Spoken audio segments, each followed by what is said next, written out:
and suspended police minister Senzo Mchunu were working hand in hand to protect criminal syndicates in Gauteng. Masemula concluded his two-day testimony at the Madlanga Commission of Inquiry in Pretoria today. He testified at length on various issues relating to what he calls the illegal instruction to disband the Political Killings Task Team, Sibiya's suspension, and the arrest of two alleged underworld figures in Gauteng who he claims have links to Sibiya and Mchunu. Oren Singh reports. On December 6th last year, police conducted two operations, arresting alleged underworld figure Katiso Katie Molefi and raiding the home of tenderpreneur Vusimusi Kat Matlala. During the raid on Matlala's premises, they confiscated his phone, which later revealed the intricacies of how far corruption within the criminal justice system allegedly extends.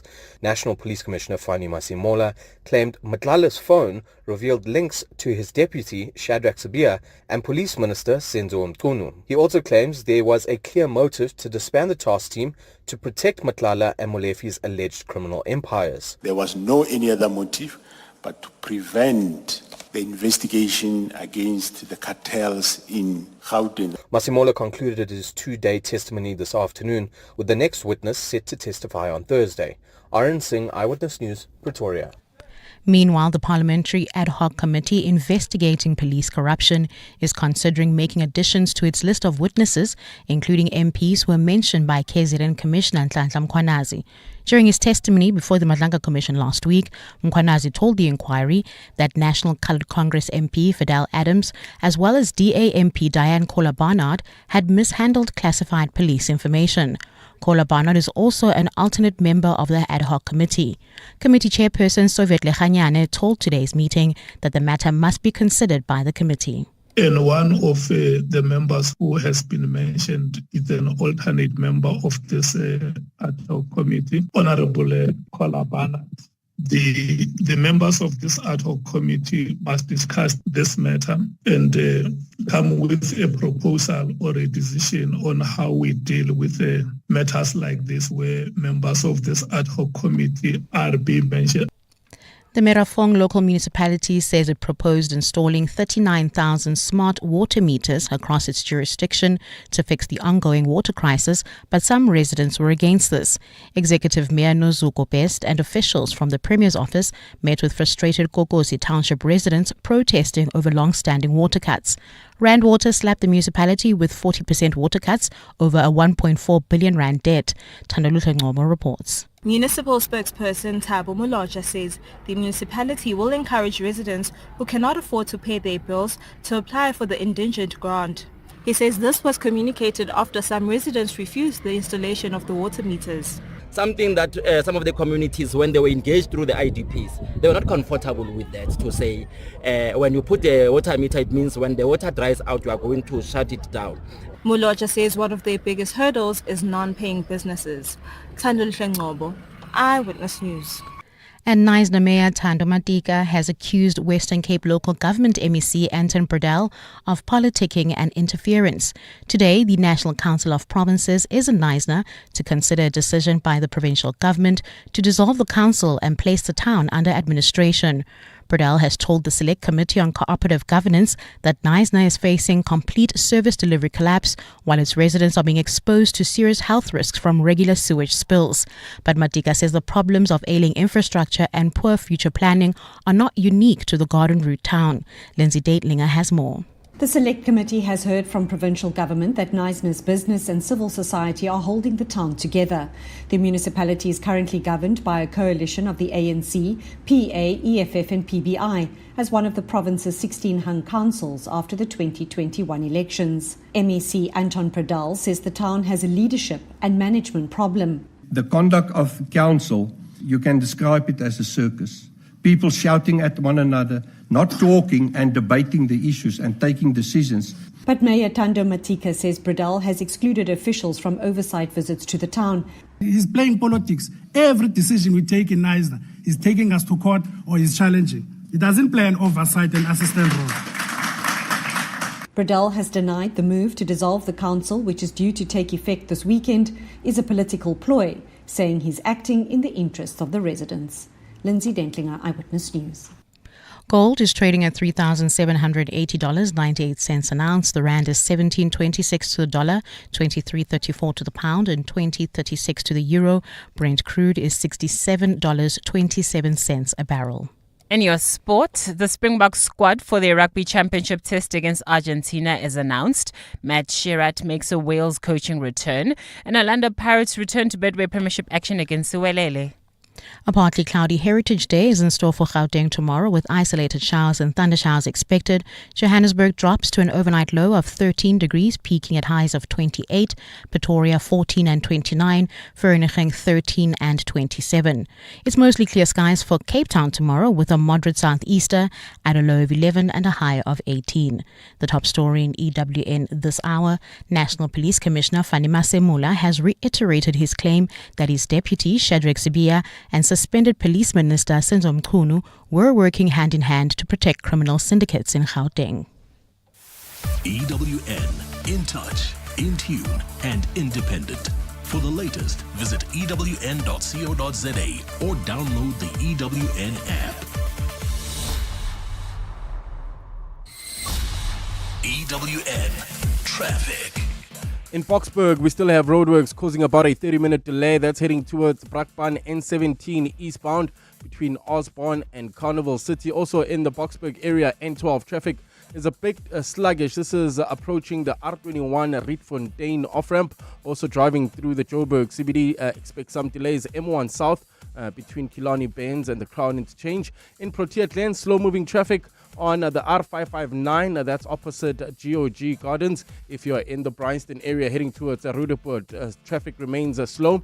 This is on the N1 southbound between Rivonia Road and Malibongo Drive. In the Mother City, expect some delays. This is on the R300 between Stock and Jacks Gerwel Drive. If you come across any other traffic issues, please WhatsApp us on 072-702-1702. There's more EWN on air, online, and on the EWN app. And now, The Money Show with Stephen Grootes on 702. Let's walk the talk. The Money Show with Stephen Grootes is brought to you by ABSA CIB, banking on local growth with Club Med South Africa to bring the first resort of its kind to the country. Good evening. Welcome to the program. 8 minutes after 6. I'm Stephen Grootes. A fascinating set of numbers today coming from various outlets about Discovery and the number of people who are on medical aid. And Discovery suggesting that the number of clients that they have has stayed roughly the same, roughly stable since 2019. But they do point to one category. It's sort of what you would call the top of the affordable category, if I can call it that. It's called Key Care Plus, and they say that since 2019 to 2024, that category has seen around 18% of its members disappear. And it does make me wonder, and I'm sure you've wondered about this, about the cost of medical aid. Now, this is a category that doesn't give you any sort of daily benefits. You're not going to get, a subscription or chronic or anything like that paid for. You're probably also not going to get minor injuries paid for. It really is, I presume, a kind of in case of emergency break glass kind of product. I'm not an expert on it. And it does make me wonder if we're at a point where if you do not see value for something, you just don't use it anymore. I mean, the same can happen with insurance. You can pay insurance premiums for 5 years and feel that you've got no value from it. And then, of course, something can happen on, year 6, and suddenly you really do get the full value from it. But it did just make me wonder how much you know about your medical aid. Whenever I talk to people about medical aid, and sometimes I must confess when I look at my own, I'm not entirely sure I understand it all. What I do know from my medical aid is that the people who've drawn it up know more about it than I do. That seems to suit them just fine. I'm sure you get the same feeling from time to time. So let me put the question to you like this. How do you feel right now about your medical aid? Has it saved your life, or perhaps the life of someone in your family? Or are you actually feeling quite, is it just a grudge purchase? Is it something you do because you have to? I know some people who have it for their children and not themselves just because it's so expensive. I know you'll have a view. 011 883 0702 021 446 0567, and of course voice notes this evening on 072 702 1702. We'll speak to Karel Vosloo in just a moment, the Chief Investment Officer at Remgro. They had pretty strong results. Also looking forward to another conversation around gold. I know you've had so many of them in recent recent times, but each time gold does something dramatic, and it does really look now like it's on track for $4,000 an ounce. The actual reasons for it are very, very interesting. And we'll speak to Manqoba Marinane about that. The World Trade Organization, in our view of it, Carol Payton, editor-at-large at Fin24, had an important story about that today, suggesting, in fact, our government has just been wrong on that. And then Coricraft has managed to bring some jobs back to South Africa. We keep hearing how difficult manufacturing is in South Africa, and some suggestions from them that with a little bit of help, actually they can bring jobs back. IT there on the WhatsApp line on 072 702 1702, just responding to that conversation around insurance, around what you do not get value from immediately, and medical aid, saying, I want to leave Santam because my insurance has gone up by 20%. It's very confusing. I do think that's one of the problems. You can read the document, try and spend time understanding it, and still come away a bit confused. How do you feel about your medical aid? I'd really like to know. Good evening. It's 12 after 6. 702. Stephen is on The Money Show. 6 to 8 p.m. Well, fairly strong results out of Remgro today. Important contributions from Mediclinic, Outsurance and RCL Foods. That's Rainbow Chicken. Headline earnings up by nearly 40%. Remgro issuing a special dividend. That's after they sold their stake in British American Tobacco. Carl Fossler is the Chief Investment Officer at Remgro. Carl, good evening and thanks for your time. Mediclinic was able to increase its contribution to your portfolio. Outsurance did well. Rainbow Chickens has improved since the bird flu epidemic. You must be pretty pleased with these businesses. Hi, Stephen. Good evening. Yes, certainly a good set of results. I think compared to where we were last year, we will certainly take this as a good step in the right direction. And you mentioned lots of the highlights, but it was great to see positive earnings momentum really across the portfolio. I think we mentioned the number in the presentation this morning that more than 80% of the portfolio had improved earnings. So yeah, that's a good result for us. Heineken's making a profit again, and from what I can see, they're reporting greater sales volumes. Do you still see growth in the beer market? I mean, there are some signs that younger people are drinking less beer or moving to alternatives. Of course, Heineken sell alcohol-free beer as well. Do you still see potential for growth there? Yeah, there is still growth in the market, Stephen, and I do think one should distinguish, a market like our own from, very developed markets. So I think the dynamics are different. But no question, the beer market has growth in South Africa. It is a extremely competitive market, as are the other categories in the Heineken portfolio. But yeah, again, good strides in the right direction, and we hope that there's lots more to come from them. One of the big selling points of your strategy, or one of the big points of your strategy over the last few years has basically been to make things a little simpler. Are you seeing the benefit of that now? Fewer stakes and fewer companies. Is that paying off for you? I think that's an ongoing journey, but it certainly is part of the strategy for us to simplify what we have. I think there are probably 10 odd companies that account for close to 80% of the portfolio. So after that, there's a long tail of smaller businesses that, to be honest, don't quite move the needle enough. But the reality is that we need to spend the time and energy focusing on things that do move the needle. So it's an ongoing journey to simplify the portfolio. I think the bigger thing that has probably had an impact is a really intense focus and partnership with the management teams to drive the performance of those larger exposures in the portfolio. And that's turned out well this year. Again, the journey is not over, and there's lots still left to do. But as far as shortening the tail or simplifying the portfolio, there's some way to go on that. We've made some positive strides this year, but still a fair way to go. So you're going to sell some of those smaller stakes then? You're going to continue that? Yeah, I think we'll look for the right opportunity for each of them, and many of them are complicated and more difficult situations. So if you look at what we did this year, we about to unbundle our interest in eMedia. That was a little bit complicated, but still there was a route to a relatively simple capital markets exit. We disposed of some of our shares in FirstRand. We disposed of our BAT shares, but those are all capital market sort of exits. So those are relatively easy. Some of the other privately held companies and smaller companies, they require a bit more of a process. But there's some high quality companies amongst those. So it's just that it takes a bit of time. There's still quite a big discount between the value of the stakes that you own in various companies and your share price. I think Fin24 put it quite nicely today. They said your intrinsic value is around 162 billion rand, but your value on the JSE at your sort of roughly the current share price is around 92 billion rand. I mean, I realize you're not the only organization on the JSE in this position, but that's a large discount. It is a big discount. And, we certainly are mindful that the part that we can control is the performance of the business, and that's part we can work hard at. Ultimately, the market will decide the price that they place on the shares. But I think it is important to recognize if there's a big divergence between our view of value and what the market's view of value is, that there's something to be done about that when we think hard about the reasons for that. And to be honest, I don't think we need to overcomplicate it. There are still big parts of our portfolio, and we can be specific. The likes of CIVH and Heineken are two big exposures that still don't contribute to headline earnings, and for different reasons. It's not that they both are underperforming. So it's different reasons for that gap.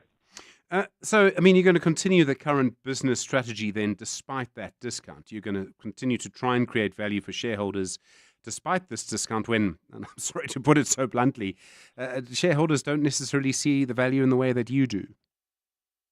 Yeah, no, we're absolutely committed to unlocking value and illustrating the value that we believe is there.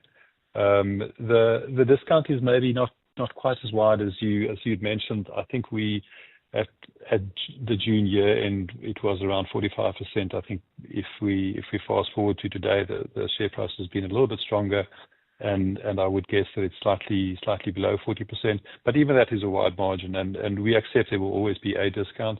The investment holding companies typically trade at a discount, and one can probably expect that would be in the order of 20%. But so that means there's 20% at least for us to go after. And we've got every intent of proving that we can. Karel Vosloo, I really appreciate the time. Thanks very much indeed. The Chief Investment Officer at Remgro, 18 minutes after 6. The Money Show on 702. Monday to Friday, 6 to 8 p.m. Well, once again, another new record price for gold today, going past at $1,380 an ounce. And you'll have heard me saying, and Matteo, quite boringly in business bulletin after business bulletin, how shares in our gold miners have shot up in the last year as gold has soared. The US President Donald Trump was speaking at the UN General Assembly today. I wouldn't be surprised if gold moves a little bit further, partly because of that. Manqoba Marinane is a strategist for fixed income, FX and commodities at RMB. Manqoba, a good evening. Thanks for the time. The fundamental reasons for the rise in the gold price haven't changed in a while. Central banks have been buying as much gold as they can to bolster their reserves and protect their currencies. What's driving this shorter-term rise in the gold price in the last few weeks? So I think the fundamentals actually, there's a bit of cloudiness, right? Because the core demand like drivers have actually retreated. So what am I talking about there? There's investment flows. There is the physical market downstream requirements. There's the major central banks. So the central banks in Asia and Eastern Europe have continued to accumulate, but certainly not at the pace that we saw, say, earlier this year, right? So the demand side equation, actually, these elevated equations are levels actually are actually quite demand destructive. So major markets in India and China actually are reporting lower retail interest. So it's purely institutional flows, ETFs that are accumulating right now. So and it's important that we reference ETFs because they don't necessarily move with the tactical noises.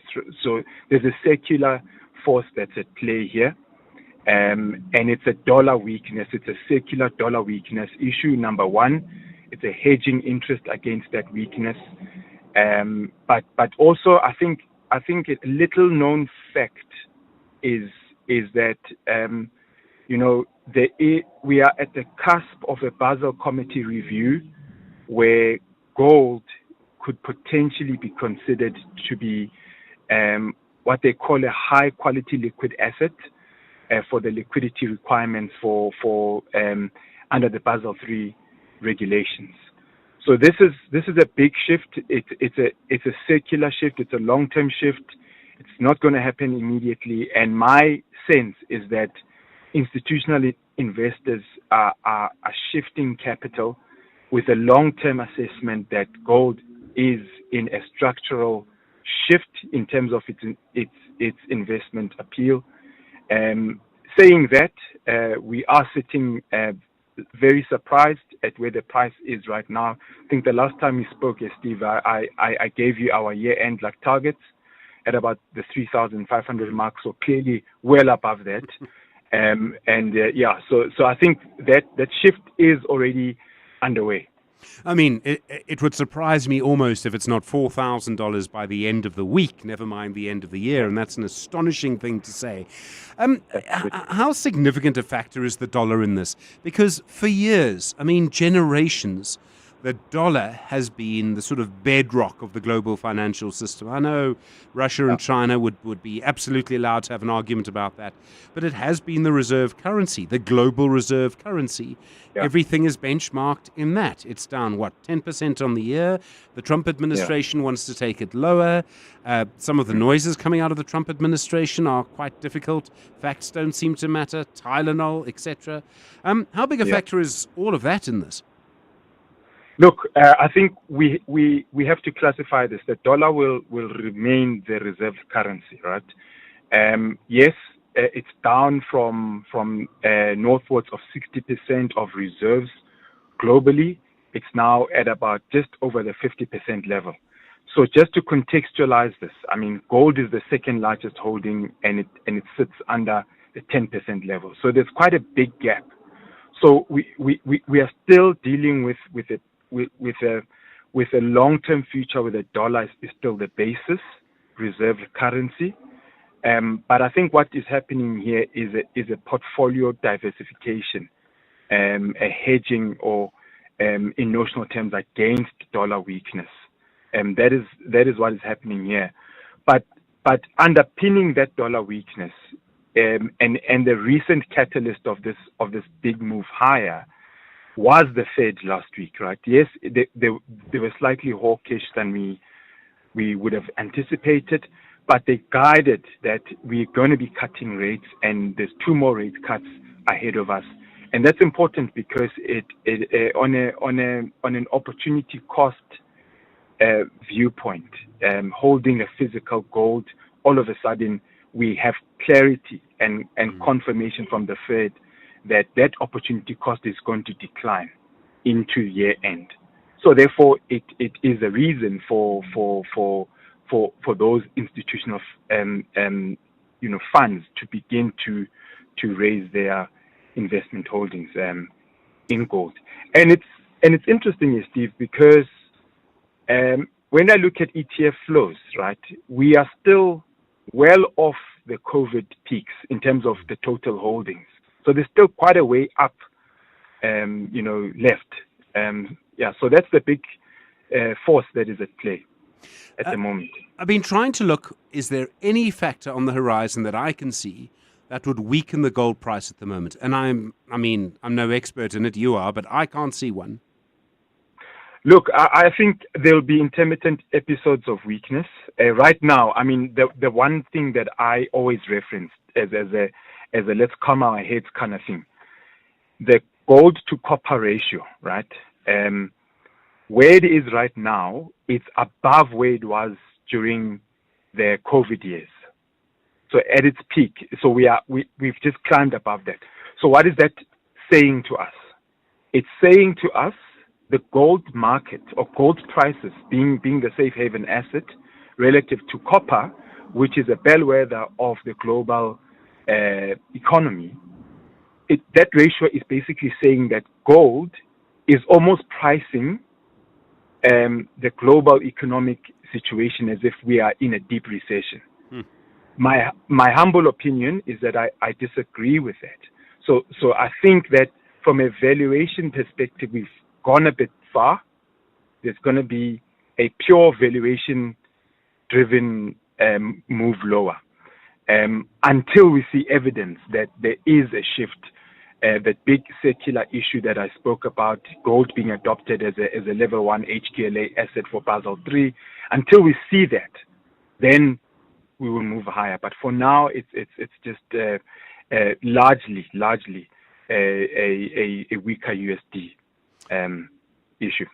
Mankoba, thanks very much. Really appreciate it. Mankoba Madinane is a strategist for fixed income, FX and commodities at RMB. 26 minutes after 6. The Money Show.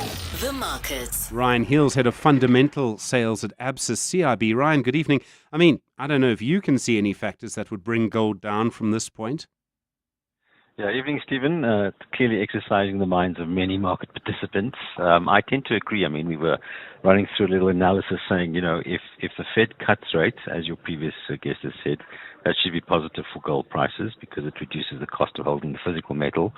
But if they raise rates because there is an inflationary environment that's boiling up, that should be positive for gold as well, because basically gold is considered to have inflationary hedge properties as well. So it is hard to see an environment where gold goes down at the moment. In fact, the one I would suggest that could potentially transpire is if we do see enough of a sort of crisis, whether it's geopolitical or potentially financial, maybe there's some sort of credit event that causes a flight for the hills, then what the market will tend to do is it'll tend to rush toward the largest pools of liquidity. In that environment, we might see gold sell off with many other assets, and we could see, for example, dollar strength emerge in that space. But I mean, that would be a fairly special kind of situation. Yeah, it does seem unlikely, but I take your point. Platinum's going along with gold. It was up, what was it, 4% on the day, I think? Yeah, I mean, platinum back at, 10-year highs. Again, it seems to me that there's an element of sort of precious metal contagion across both, gold and the PGM space. So platinum, palladium, all rallying today. Rhodium even actually came under a bit of a bid as well, now trading through $7,100. Look, I mean, historically, the platinum group metals have all been industrial metals. So their large application is essentially in the, back ends of cars. So you're trying to reduce emissions from vehicles, and you basically stick auto catalysts in there. And the platinum metals, of course, play a key role. Historically, while the industrial demand has, of course, dominated, there has been a push into platinum jewelry as well. We know the Chinese adopted platinum jewelry in quite a big way, but they've come off their peak, a couple of years ago. So the only thing I could find really is that there's one metal consultancy that is suggesting that the platinum and palladium markets are in much greater deficit than was initially expected. There is apparently some sort of supply disruption that seems to be playing out in the market at the moment. We know that there was some flooding at some of Valterra's mines, for example. And in fact, one of the other PGM players also went through a stock counting process, which meant that they reduced the output from their precious metal smelters. So markets are basically quite tight physically. And, there are some industry players suggesting that supply could be under further pressure. We think that we could see supply come down by about 1%, but I've seen estimates as high as 6%. So if supply does become a bit of a bottleneck, we could see markets tighten, and of course that will drive PGM prices up further. I mean, luxury goods at the moment are quite interesting to watch for various reasons. Yeah, it does seem as though there's an emerging consensus view that says that we're seeing stronger demand improvements in both soft and hard luxury. And of course, if that is the case, off a low base a year ago, we could see some support for earnings upgrades coming through. And of course, that'll then drive share prices north as well. Ryan Hill, thanks very much indeed. Head of fundamental sales at ABSA CIB. Well, while we've been having this gold conversation, a WhatsApp coming through on the line basically saying the dollar will remain the reserve currency as a loose statement. 100 years ago, the pound was the reserve currency. It lost that seat. There should perhaps be a big deep dive into why the dollar would remain the reserve currency but before accepting that kind of comment. Well, keep them coming on 072 702 1702. Just gone 6:30. Zingisa, good evening. That very difficult relationship between Fani Masemola and Senzo Mchunu. Well, that's right, Stephen. The National Police Commissioner, Fani Masemola, claims Police Minister Senzo Mchunu reacted angrily when his instruction to disband the Political Killings Task Team was ignored. Testifying at the Madlanga Commission of Inquiry in Pretoria today, Masemola focused on Mchunu's controversial bid to shut down the unit. It's alleged Mchunu sought the team's disbandment to protect certain criminal syndicates. This is central to accusations of political interference with the work of the Political Killings Task Team. Alfara Mushwana has more. National Police Commissioner Fani Masemola says he met with Police Minister Senzo Mchunu on the 27th of February to discuss his bid to dissolve the Political Killings Task Team. He says Mchunu argued that politically motivated killings were prevalent before 1994 and that the existence of the task team adds no value to the police service.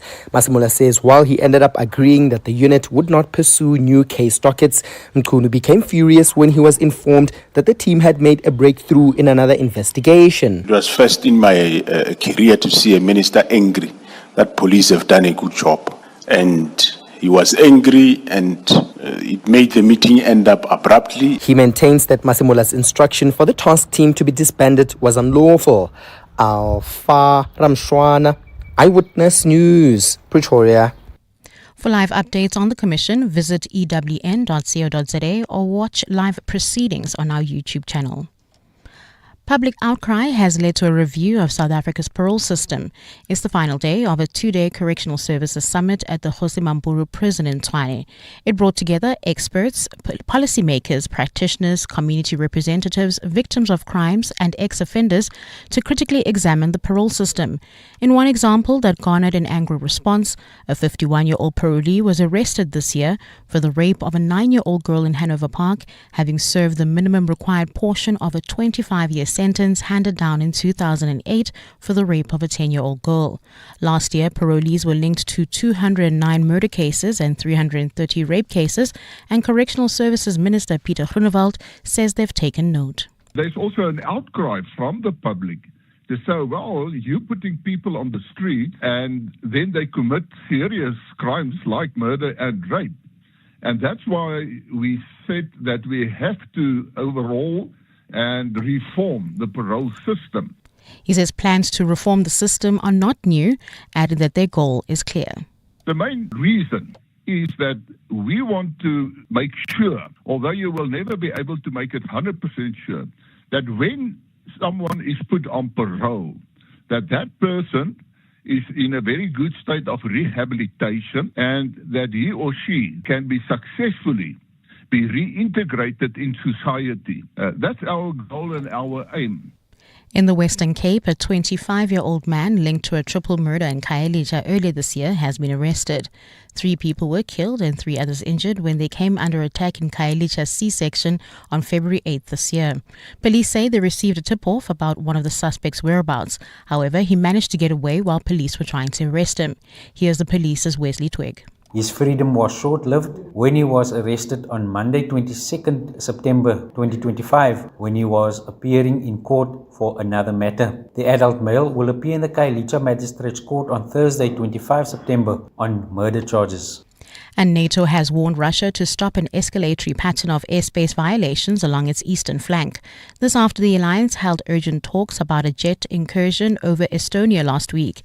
It added that it would continue to respond in the manner, timing and domain of its choosing, and that the alliance's commitment to its collective defense pact remained ironclad. Estonia convened emergency consultations after armed Russian fighter jets violated its airspace for some 12 minutes last Friday. NATO Secretary General Mark Rutte. They condemned Russia's reckless actions, which are escalatory, risk miscalculation, and endanger lives. Allies affirmed yet again that our shared commitment to collective defense is unshakable. And in your weather, a partly cloudy Heritage Day is in store for Gauteng tomorrow with isolated showers and thunder showers expected.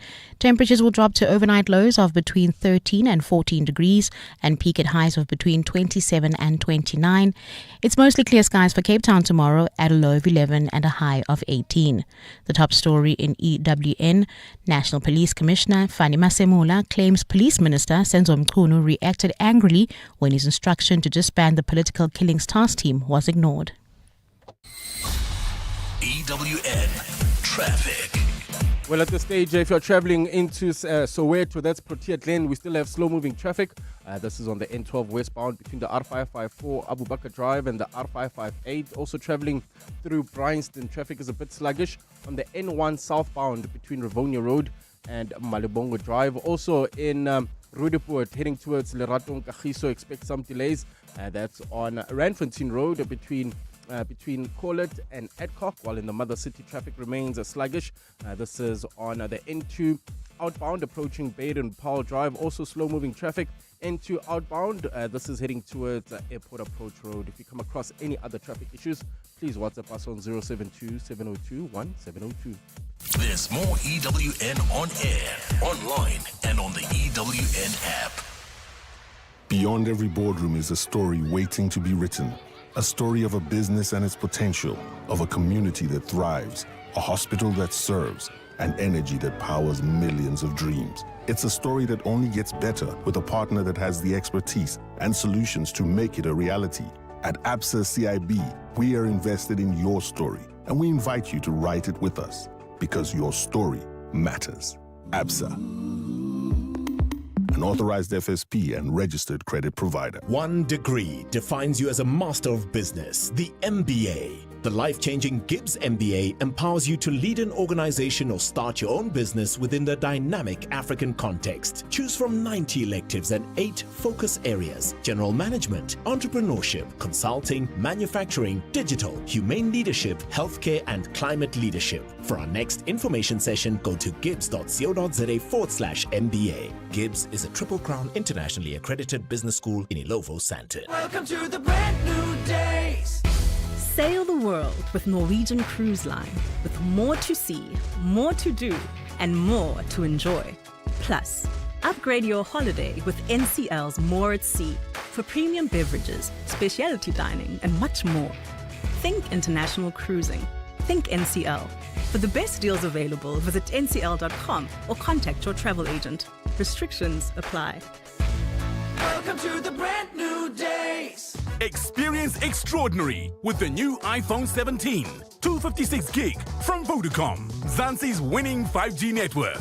More delightful, more durable, and now available. Get yours on a 3 gig Red Core plan from $899 per month over 36 months, plus a free extended warranty. Be the first to get it today. Available in-store and online. T's and C's apply. Further together. Vodacom. The Money Show with Stephen Grootes. Well, I asked you a few moments ago, around half an hour ago now, how you felt about your medical aid. I made the point that I find it very confusing. Everyone I talk to tells me pretty much the same thing. Well, some of your answers coming through tonight on 072 702 1702. If you look here in Boxburg, medical aid is very expensive. I don't want to lie. I have a hospital plan just for emergencies and all that. I don't have your day-to-day visit. I don't have any other benefits. It's just in hospital procedures that I'm covered for. But for me and my 3 babies under the age of 12, I pay roughly 5,000. It is very expensive. So a medical aid that I think would be fair is the one that would reward you financially for keeping healthy. So what I mean by that is that if you are tested year in, year out, you are keeping you healthy, you would actually not get any increase. Hi, Stephen Imran. Just quickly on the medical aid part. Yeah, I'm obviously with Discovery. It started years ago at 700-800 and it's currently on 3,500 and yeah, it's not looking too good for me. So I obviously do have a reminder to call them soon. I need to downscale maybe to that KK Plus or one of those kind of cheaper, simpler ones to get some cover? Hi, Stephen. Regarding the satisfaction with the Discovery medical aid, today, a year ago, I had what was called a radical neck dissection in Somerset West. Everything went well, all approved on my medical aid. I understand there would be some co-payments. When my bill came, I submitted to Discovery, and they asked and that came to about 49,000. That was for the doctor. When I submitted to Discovery, they asked for some codes to be changed, and that 49 changed to 62, I think, or thereabouts. And then Discovery stood one side and said, well, you're on your own with that. And my gripe is that if they weren't going to pay sections of that original 49,000 bill, why did they not say so right in the beginning? Why did they let it escalate up to 62? Yeah, such a good question. And I mean, so many people have stories about medical aid. And when you speak to the medical aids, they all sound very reasonable and they promise to look into it. And I think that they often do because they don't want people to come back. But it kind of shouldn't get there in the first place is really the issue. Interesting to hear when you talk about medical aid, how it just affects almost everybody. All the different plans that there are. Everyone has a gripe about medical aid. 011 883 0702 021 446 0567. EWN Sport. 19 minutes to 7. Tolakela, do you wear a big hat that says I love my medical aid? I've never seen you. Absolutely not. Because first of all, every 2 years I have to go renew my eye prescription. So I just know that because I always go every February, but After the rest that, of the the year little it's savings, gone. yeah. So I have to take care of myself for the rest of the year. And also, you never know what your medical aid doesn't cover until you deal with an emergency. And then you're like, so what am I paying for then? Very frustrating. Orlando Pirates are playing Gayton McKenzie. No, that's not right. Orlando Pirates are playing Gayton McKenzie's son. Yes. Sean Mkhize refereeing that. Stephen. Orlando Pirates will play their first Betway Premiership match of the month when they host Suelele tonight. The Buccaneers come into the encounter 8th in the standings, searching for their 4th straight league victory, while they're also on a run of 4 consecutive clean sheets across all competitions. Despite all signs pointing to an easy win, Salailo Rasiboja has warned against underestimating a Suelele side who've picked up just 1 point from their last 6 matches. I think the mentality has always been to focus on ourselves in preparation for every game. So I think there won't be much of a change in terms of what's going to be done or mental. I think the mental attitude has always been there to treat each game the same with the same attitude and give our best in every game. Hugo Bruce has announced his preliminary Bafana squad for next month's FIFA World Cup qualifiers against Zimbabwe and Rwanda. Patrick Masangwanyi, Evidence Mahopa and Spelelo Sithole make a return, with the game scheduled to take place at the Moses Mabhida and Bombela Stadium respectively. With South Africa 4 points away from a first World Cup appearance since 2010, Zugum Dunyelwa has discussed what it meant for him to make his national team debut last month. Every football player's dream is to represent their nation. When the opportunity came that I should represent my nation, I took it with both hands because I know what it means from a boy that's coming from a township to be in a platform where you get an opportunity to represent your nation. It's representing all the boys that are coming from Ekasi, all the boys that are coming from rural areas that don't believe Ukuthi this thing is possible. That's the pride I took into the game and also the nation itself. Rassie Erasmus has restored Damien Dialende and Eben Etzebeth to the starting 15 for the Springboks Rugby Championship test against Argentina on Saturday. Apelele Fassi's injury means that Damien Willemse switches from inside centre to fullback and is replaced in the number 12 jersey by Dialende. Fuss is injured and he's out for quite some time. And I think we were quite honest about Damien. He was struggling a bit with form, and we thought bringing him closer to the game at 12 where it can just be a little bit more instinctive. It's the honest truth. We thought just bringing him back into it, and then into the game they got an injury and he moves to 15 and he was just as comfortable. So he's done many great things for us. People think he's young, but he's won World Cups and but he's the Irish Lions series. And Ben Stokes has been named England captain for the Ashes 12, with the squad confirmed ahead of the 5 test in Australia. Harry Brook is vice-captain, replacing Ollie Pope, who is in the 16-man squad as a batter, while Mark Wood returns after his recovery from a left knee injury, and Shoaib Bashir is again available after a finger injury. Tholakele Mganga, Eyewitness News Sport.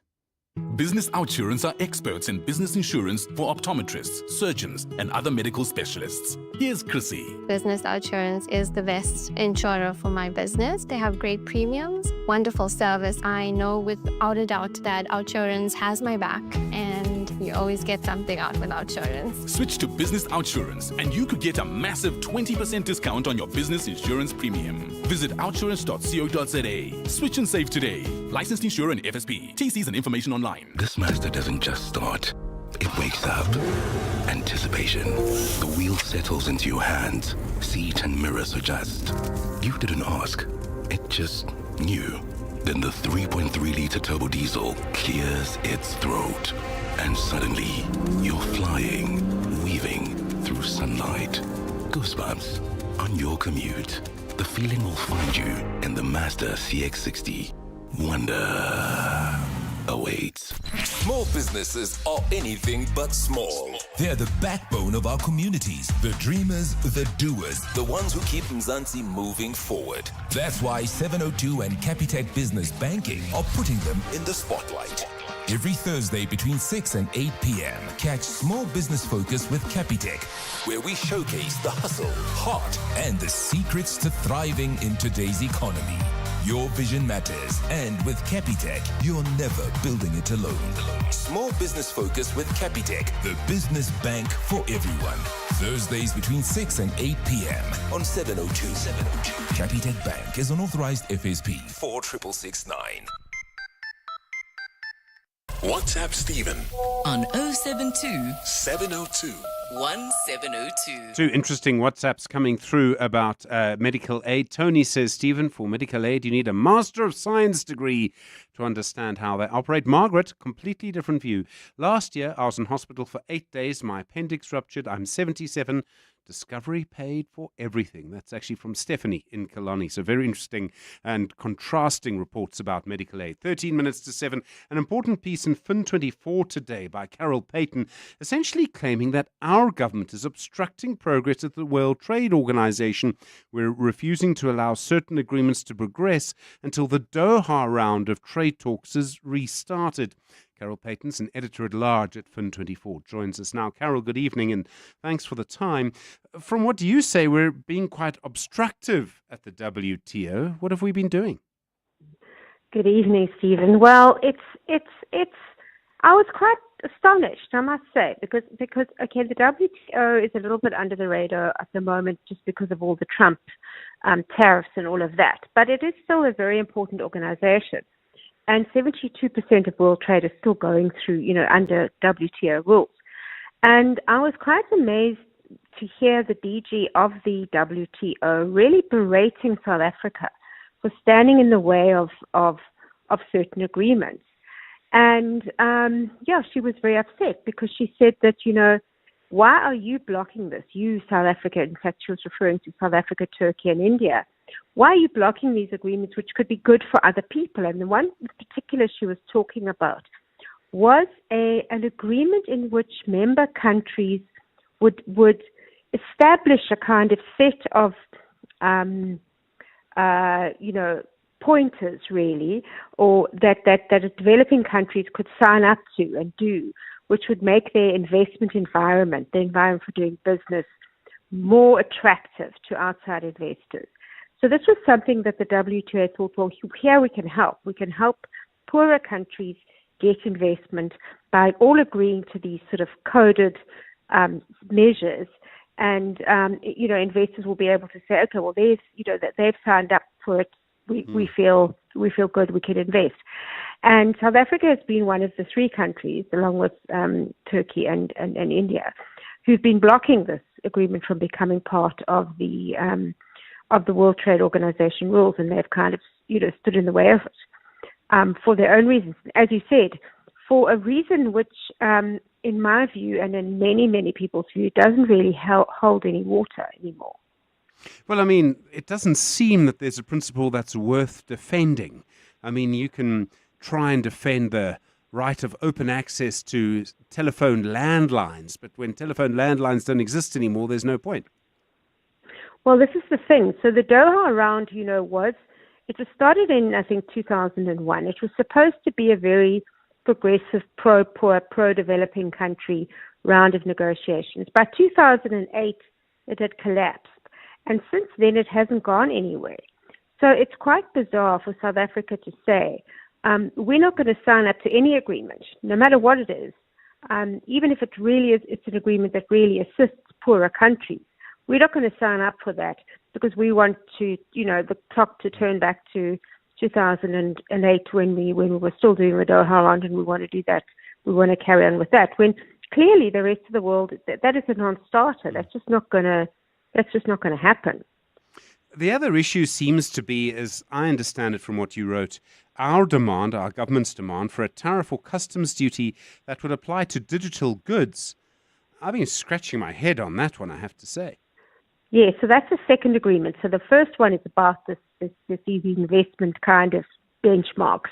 And the second one is about, it's an agreement on e-commerce and sort of setting rules for e-commerce. And part of this e-commerce agreement is that all member countries have, since 1998, all member countries have said, let's all agree we're not going to charge customs tariffs and duties on products that are digitally delivered. So this is not like something you order from Amazon, which is a physical thing. This is you buying your software from Microsoft, for instance. And they said, they're not going to impose tariffs on these things because it's kind of it's very difficult to know how you do that. And so the agreement was, well, nobody does this, and then we're all, we'll take it from there. And they've been renewing this moratorium. So now the proposal is that this moratorium on imposing these tariffs be made permanent.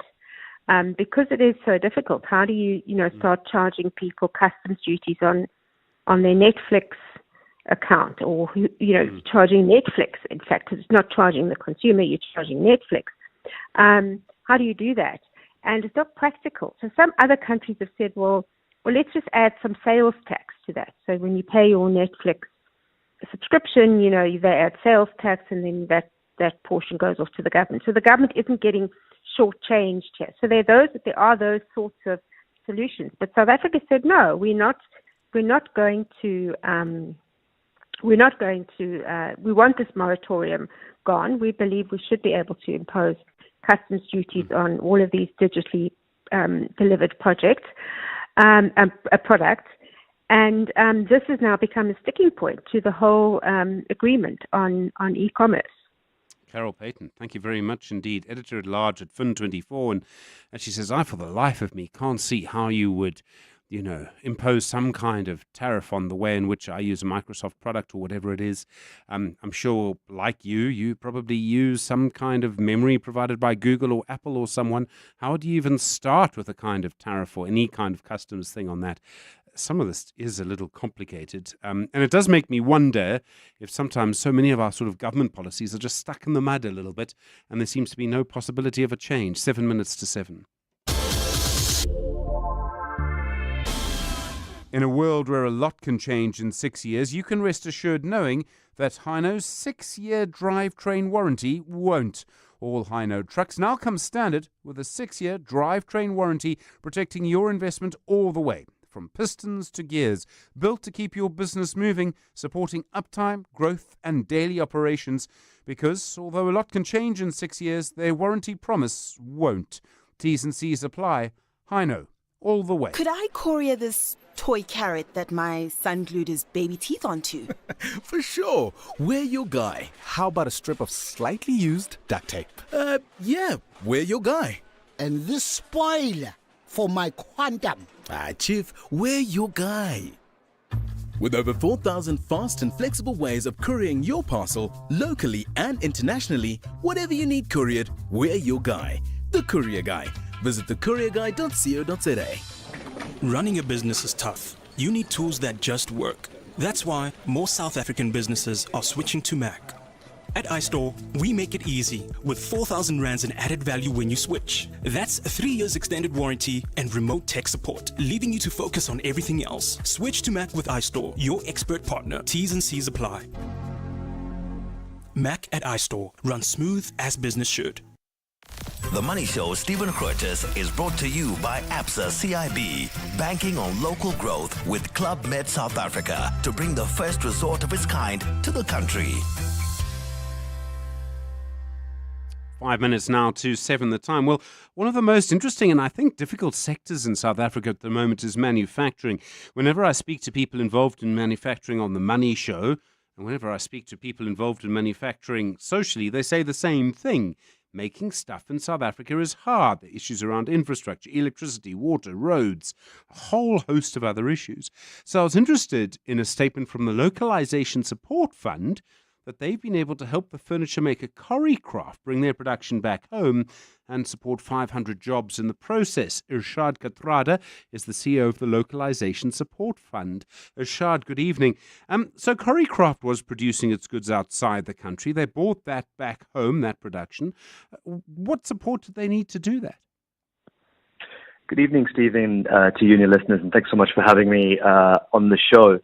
So, look, Coricraft has been on a journey. It was bought by the Foschini Group a couple of years ago, and listeners may know that Foschini have had this strategy of trying to localize a lot more of their manufacturing. And it's a strategy that's not just built out of sort of goodwill to South Africa, but it makes real good commercial sense, because what they say is that by having their manufacturing closer to the consumer, they can be much more agile to customer needs. And so this has played out quite well for them in the clothing and textile space. And so buying into a furniture manufacturer like Coricraft, they wanted to see whether or not the same strategy could play out.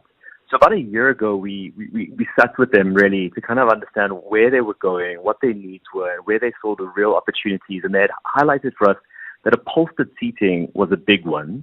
Under the TFG brand, the Foschini Group brand, they own not only Coricraft, but also At Home, Volpes and Dial-A-Bed. And a lot of what was being sold in those stores were, as you say, coming in from abroad. But they saw an opportunity to localize and to create sort of branded items that really appealed to the consumer.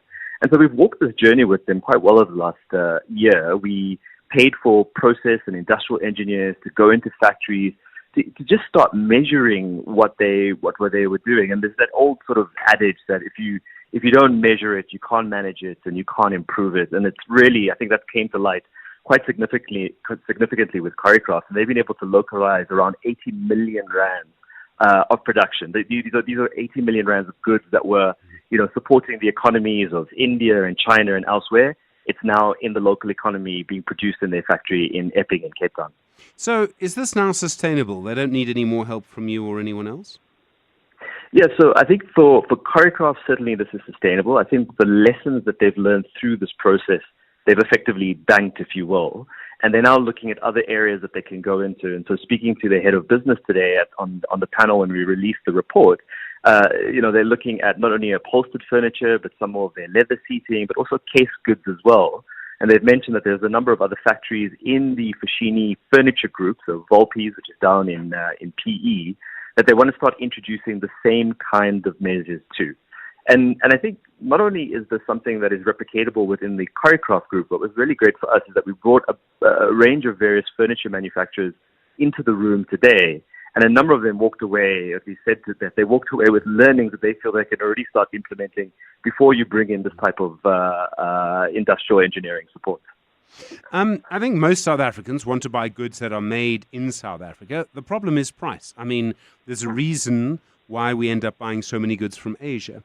Is there anything that you can see that government could do to make a difference? Now, I'm not suggesting they should, support furniture prices, but it is surely about better infrastructure and better services to manufacturing companies.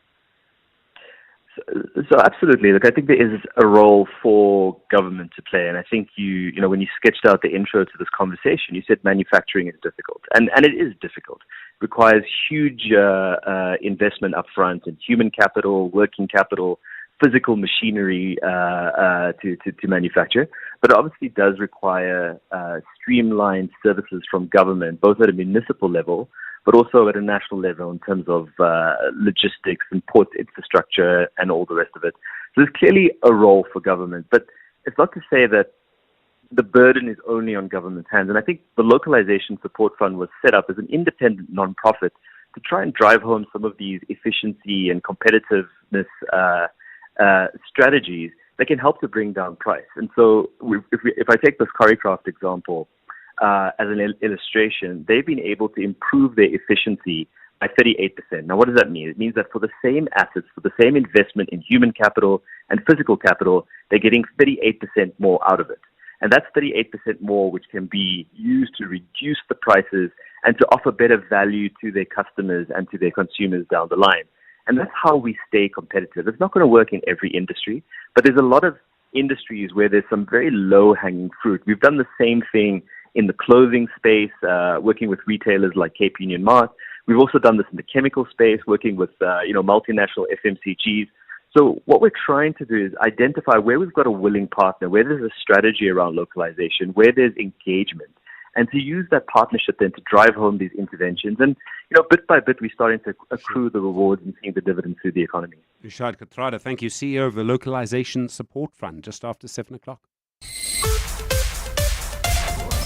This is EWN. Good evening, I'm Zingisa Cherwa. The Parliamentary Ad Hoc Committee investigating allegations of police corruption is ready to hear the testimony from KwaZulu-Natal Provincial Commissioner Nhlanhla Mkhwanazi. This follows the conclusion of Mkhwanazi's initial testimony before the Madlanga Commission last week, where he made several submissions about political interference and how some members of Parliament mishandled classified information. The ad hoc committee met today to receive a progress report on its witness consultations and preparations for its hearings, which will start in October.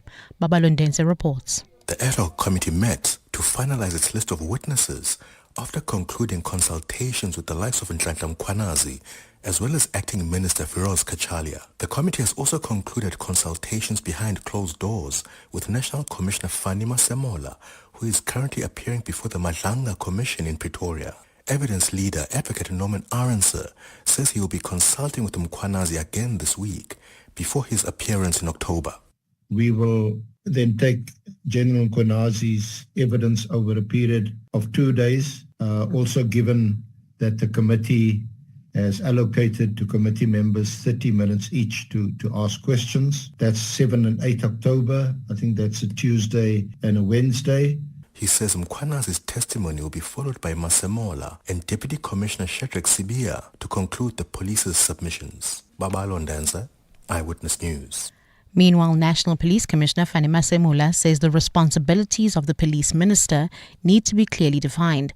Masemola argues that suspended police minister Senzo Mchunu had no authority to instruct him to disband the political killings task team.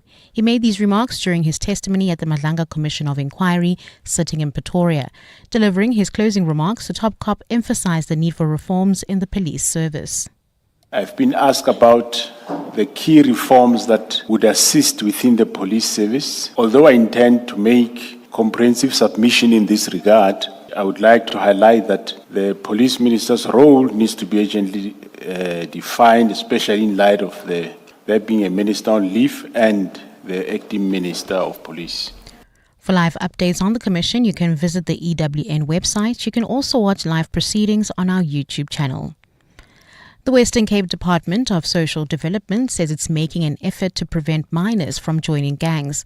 This follows a spike in incidents involving children in gang-related activity in the province over the past few months. The department says there are a number of reasons why minors are getting involved in gangsterism. Carlo Peterson has more.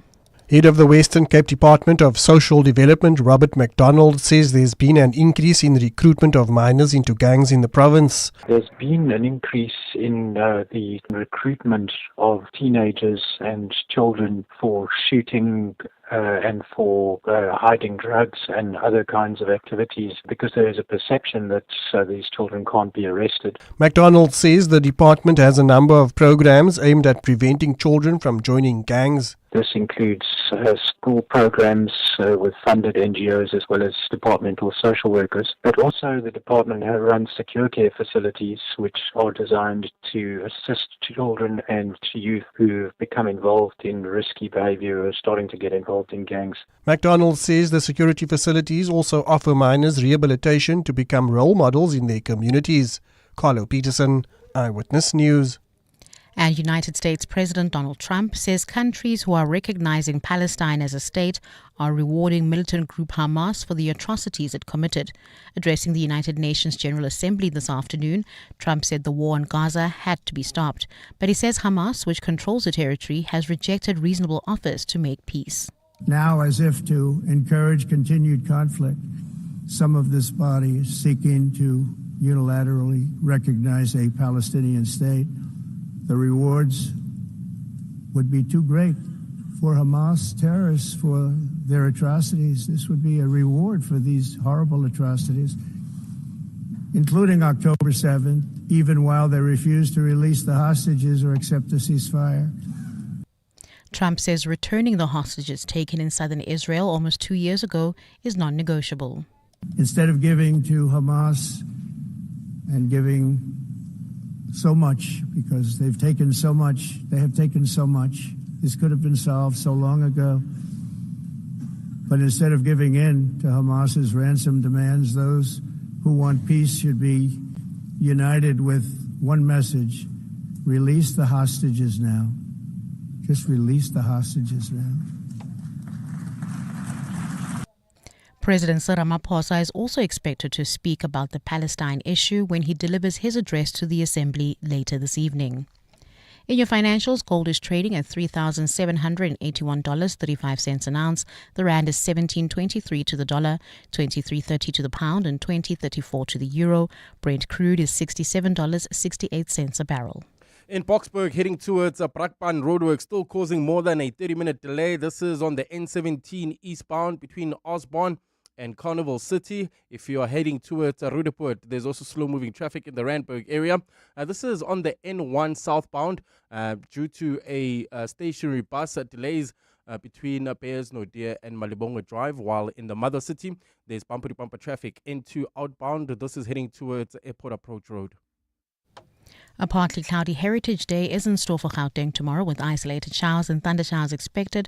Johannesburg drops to an overnight low of 13 degrees, peaking at a high of 28. Pretoria 14 and 29. Vereeniging 13 and 27. It's mostly clear skies for Cape Town tomorrow with a moderate southeaster at a low of 11 and a high of 18. The top story in EWN this hour.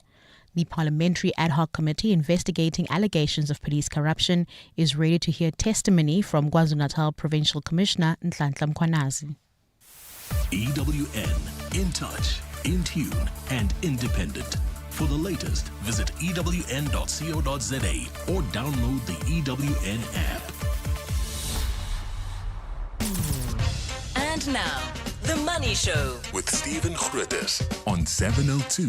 Let's walk the talk. The Money Show with Stephen Grootes is brought to you by ABSA CIB, banking on local growth with Club Med South Africa to bring the first resort of its kind to the country. Well, plenty going on in the next little while. We'll hear from Rutendo Hundungwi, the founding director at Tribe Africa Advisory in just a moment. He's already here to take his place in the studio in a few moments. We'll hear from Shahil Singh, legal advisor at the Green Connection. We spoke last week to an oil company. They want to drill. We'll hear this week from an organization that wants to stop that from happening. Don't forget Warren Ingram from 7:30. I don't know if you've been in this position. I know plenty of people who have. When the family home is just too big and too expensive for the elderly people who are living in it. And how do you manage that? Not an easy thing. This might be something that happened to you. You could tell us your story on 011 883 0702 and 021 446 0567. The Money Show on 702. Monday to Friday, 6 to 8 p.m. Well, of course, voice notes coming through tonight on plenty of issues. And we've been talking about medical aid. Quite a few comments coming on 072 702 1702. Hi, 702 Jenny G. My husband had bladder stones, like marbles. I think there were more than 20 of them. And the medical aid paid 1,200 Rand because the code for bladder stone is 1,200 Rand. They don't multiply it by the fact that there are 20 or more of them. And the surgeon, of course, will take a hell of a lot longer to take out 20 than to take out one. So what can we say? A bit like the umbrella, they bring it out when you don't need it. Cheers, bye. The thing that frustrates me about medical aid is that how can you tell me how I must spend money that I saved by keeping myself healthy? So, for instance, I need to get iron tablets. They tell me it's an exclusion because it's preventative. Hello, preventing me from ending up in hospital. But nonetheless, I have over 10,000 rands. I'm ending this year with over 10,000 rands in my medical aid. Yesterday, my daughter was sick. I gave them a script. They paid for half the medicine, but I have over 10,000 rands of my own money. Wow, I can hear the frustration. You've still got money in your medical aid. Are you available for interviews? My word. I don't know anyone. I mean, when I go to the pharmacy and I am, a member of a family of 4, and I sort of look at them when they say medical aid. I mean, are you nuts? It's October or September. Does it matter? It could be March. I mean, really? Yeah, some of the stories coming through. I find people's relationship with medical aids fascinating because there is so much frustration, and yet nobody wants to live without it, do you? The Money Show with Stephen Grootes. The Green Economy on The Money Show is brought to you by the Rose Foundation, giving used oil a renewed purpose and supporting a clean environment one drop at a time. Well, last week you heard from one of the organizations that wants to drill for oil off our coast, Shell explaining their thinking about why they believe drilling for oil makes economic sense. But other groups, including the Green Connection, they believe plans by companies, including Total Energies, to drill off the coast of Saldanha in what they say would be the world's deepest offshore well, are just wrong. Shahil Singh is the legal advisor at the Green Connection. Shahil, good evening and thanks for the time. Why do you believe this drilling would be such a bad idea? Hi, good evening. Thanks for having me. So, at the heart of it, our opposition is based on the law and what it says. So, with things like these, the Constitution is really the starting point, and that guarantees everyone the right to an environment that's not harmful to health or well-being. And it requires the government to protect natural resources for the benefit of present and future generations. And there's further legislation that gives life to this right, such as the National Environmental Management Act, which says that public participation must be promoted, and special consideration has to be given for disadvantaged and vulnerable groups, groups such as small-scale fishers and coastal communities. Really, it's about what the law says and what the law demands of companies and others who are proposing projects like this. Okay, so Shahil, I argued with the oil company last week, so I'm going to argue with you too, okay? So if I were arguing for them, I would probably make this argument. Yes, government needs to follow the law, but government is also obligated to help grow the economy so that all South Africans can benefit, and all South Africans would benefit financially if they were able to drill for oil off our coast. There would be a huge amount of money coming into government and many more people would be employed. So this is often the argument that's put forward, but in reality, that's really not the case. So if we look at, for example, this environmental impact assessment itself, it actually notes that most of the highly specialized work and equipment for this project would likely come from outside contractors and people from overseas. So this means that the number of local long-term jobs is extremely limited. By contrast, if there was a spill or an accident or something like that, the risks to our oceans, to our fishing communities, it could be astronomically dangerous. This is going to affect people who have been tied to the oceans for generations. So it's really not fair that South Africans should have to carry the risk, while most of the economic benefit actually goes elsewhere. So, from our perspective, we feel that the economic argument, it really doesn't hold water. But Shahil, we would all benefit because there would be money coming in through tax, through the petroleum royalties. There are all sorts of ways to look at it. But money would certainly be coming into government that would have to come from other forms of tax if it didn't come from this. In other words, if there's a big oil find, the money that it generates would be taxed in the form of royalties, and that would benefit everybody, surely, would go the argument. So, in theory, maybe, but we know that in reality, tax money is often spent inappropriately, and the people who would be put most at risk, they wouldn't have the biggest benefit, and it's their livelihoods that would be put at greatest risk. So it's simply unfair to them because they have no other way of making a living. They've been tied to this industry. It's all they know. So it's really unfair to put this kind of risk on them. when they don't derive any of the direct benefits from it. Okay, but you're taking a small group of people and saying this small group of people would be affected negatively, and as a result, the rest of the country should suffer the loss of the money that would come into government. I mean, that's what your argument is. But it's not a small group of people. If there's some kind of spill, it would spill into the ocean, and that would affect South Africa as a whole. So it's really not a small group of people. It would affect all of us. Well, it would affect all of us, and that we would all have more money, Shahil, would be the argument. Come on. We may have more money, there's no guarantee of it, but it could cause irreparable environmental harm. And that's something that money simply can't reverse. And I mean, we can't go against our government's imperatives to take care of our environment. We can't disregard a spill, regardless of how big or small the chance is, if the effects could be as catastrophic as they could. I wouldn't be surprised. I mean, I have no way of knowing. I haven't seen polling on this. Maybe you have at the Green Connection, Shahil. But if I had to ask now, every single South African, what's more important, protecting the environment or helping you to have more money in your pocket so that you can look after your children, I think I know which way they would go. And while I absolutely appreciate the importance of the environment, I don't think that's the way they would go.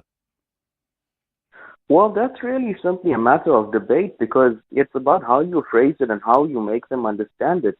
People often misunderstand things because they're not given all of the information, again, so that they can make a good decision about what's going on.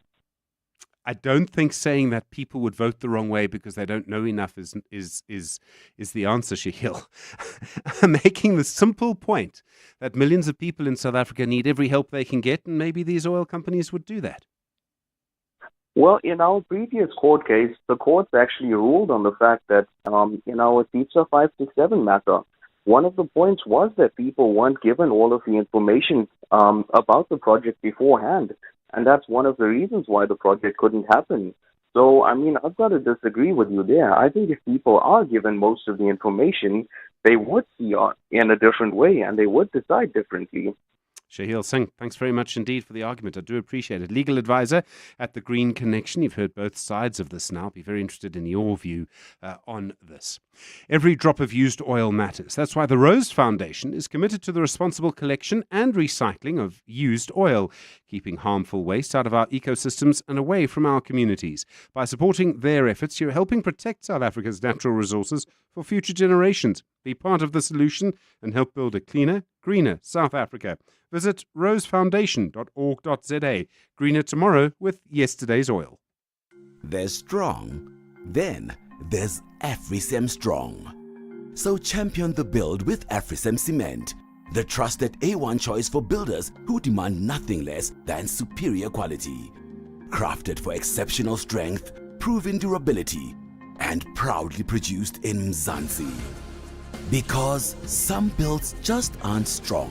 They're built to last with AfriSam, proud official sponsor to the Springboks. This September, Joburg Theatre brings you a powerful mix of drama, music, and dance. Dancing the Death Drill, adapted from Fred Khumalo's acclaimed novel, tells the tale of Pito Mutaung, a South African soldier forever changed by the tragic sinking of the SS Mendi. The cast features Kwenzo Ngobo, Tuli Tabete, and Clint Brink, with choreography by Luyanda Sidia and original music by Msaki.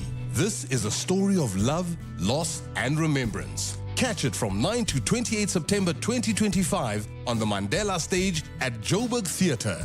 Dancing the Death Drill, a moment in history brought to life. Book now at joburgtheatre.com. Babe? Yeah? The fridge light finally stopped flickering. Yeah. I replaced it. You replaced it? Mm-hmm. Like, on your own? Yep. You know what that means. Party! Every excuse is a great one when you've got balloons, bubbles, gift wrap, cards, candles, and dress up. I'm calling it the Fridge Light Festival! The Crazy Store. Hey, you never know what you might find to have a good party. The Money Show. The Africa Business Report. Well, Dr. Rutendo Windingwi is the founding director at Tribe Africa Advisory and author of the book Rumble in the Jungle Reloaded. How's it, Rutendo? Thanks for coming in on a pre-Heritage Day money show. Google, they've been pushing beyond this $1 billion pledge for Africa. They've got some new big infrastructure hubs here. Good evening to you, Stephen. And Heritage Day been appropriate since the Africa session, but that's indeed true. Since 2021, Google has been investing as the target to invest over $1 billion in terms of infrastructure. They see Africa as a place for opportunity, and specifically why the penetration rates, according to some research in terms of internet on the African continent, on average, Stephen, is about 57%, where the rest of the world is 17%. So technology is a key driver in terms of taking the continent forward. They've looking at investing in strategic data hubs or landing sites that then would tap into the rest of the internet and technology infrastructure on the continent. Two notable projects are Equiano and Umoja cables, which are expected to land on the coast of Africa by end of this year. They are also competing with Microsoft that is making similar investments, Stephen, which is Microsoft is investing about $1 billion onto a geothermal power data center in Kenya. So from a Google perspective, definitely a significant investment in infrastructure, and they're seeing this has been driven just by what Africa has with regards to a young population that thrives on innovation, and that also is going to provide talent and capability going into the future, Stephen. Yeah, I mean, you've just got to invest as much money as you can in the space, I would think. I mean, whether it's AI or not AI, to be or not to be, I mean, it is absolutely going to be the issue. One of the things that we know about people who are from our continent is that many people are displaced and they generate a huge amount of money. Yeah, so, one of the downside or the challenges we have in Africa, we've had a lot of displacement of people because of wars or from a health perspective, for one reason or the other. And one of the beneficiaries of these people has been that they've actually benefited significantly from the G7 countries. But with the pullback in terms of aid, I think I was looking at the number, Stephen, 44% of aid that was coming into Africa has gone down from the G7 countries. But on the upside, people are beginning to realize they have to actually fend for themselves and provide solutions. And the number of people that you're looking at in Africa that have been displaced is about $50 million, which is quite not $50 million. 50 million people. 50 million people. But that 50 million people that have been displaced have created an informal sector economy of about $56 million, Stephen. And why this has happened is that people are beginning to become a bit more self-sustainable from this perspective. Just giving you some examples, some of the fragile economies like Burkina Faso, Mali, and Libya, who've gone through a lot of worst scenarios, have actually taken the step up and have relied on mobile connectivity in terms of transacting. Somalia, for example, 82% use mobile technology or mobile money as compared to 9% of the population that actually have banks. So in a certain way, we're using technology, the whole thing of leapfrogging. I think the only danger that's there for me, Stephen, is when I look at these stories, we can go to Kenya, for example, where Kakuma, a refugee camp, has evolved, and they're using, again, banking mechanisms in terms of resolving issues. I think the challenge I have is that we can use technology to leapfrog over the problems, but if the infrastructure is not resolved, if the cause of what's causing the displacement of people is not solved, then we're kind of putting an artificial bandage on solving issues. So I think that's my concern. It's all good and well that we're leveraging off these situations. And also at a logistics perspective, Stephen, the USA, the United Nations have got very complex advanced logistics mechanisms in terms of getting food around. When they pull away, this infrastructure still stays and can actually be used in terms of developing economies. But there's a good and a bad side of it, and I think that's where the balance comes into a challenge, Stephen. Yeah, it's all about disputes and politics and governance as well. Yeah. And Strive Masiwa, the richest man in Zimbabwe, he's investing money. Is this 5 AI factories? Is that the right phrase? 5 AI factories. So 5, to use the short name, but it's artificial intelligence, again, leveraging off the technology and infrastructure investment on the continent. The key countries that he's wanting to invest in, Stephen, are the big 4+1. So South Africa, Nigeria, Kenya, Egypt, and Morocco. He's struck a deal with NVIDIA, and they plan to spend $720 million with regards to investing in this space. And why this is important is that one of the big challenges in Africa, and I don't know if you know this, Stephen, If you look at we've got a lot of AI capability in Africa, a lot of AI talent that can be skilled up. The biggest challenge, though, that only 5% of AI talent has got access to infrastructure that allows them to scale. And if Africa is going to go to the next level, and I'll give you one example. You look at the SME sector, for example. 42% of Africa's GDP is in the informal market space.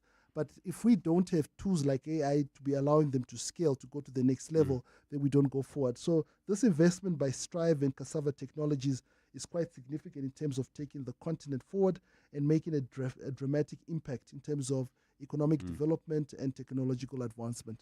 And then Uganda is borrowing money to build a power line to South Sudan. That's an interesting project. Yeah, and out of all the countries, you would have thought it's a big surprise that Uganda has actually got excess of electricity, or a surplus of electricity. And this has come about because they invested last year in a huge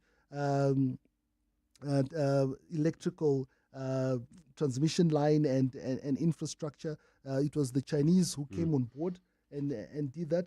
And this was quite key from the perspective that they've now got to a point they've got surplus electricity, and they are investing in a power line all across to South Sudan, which needs it. The cost of this, Stephen, is about $358 million. So the positive sign is that it's going to be money that they're going to borrow from the Africa Development Bank and the Arab Bank, and it's going to contribute significantly just in terms of the resources needed from that perspective. This money that they're also borrowing, Stephen, is also going to be used for water access, and they're building a clean water infrastructure with the DRC. So for me, it's another good story, similar to the Zimbabwe story with Strive Masiyiwa, the billionaire, is Africans realizing problems, but also intentionally leveraging off solutions that they are looking at themselves in terms of building and obviously developing the region. And then Botswana, glory in the men's 400-meter final at the Athletics World Cup.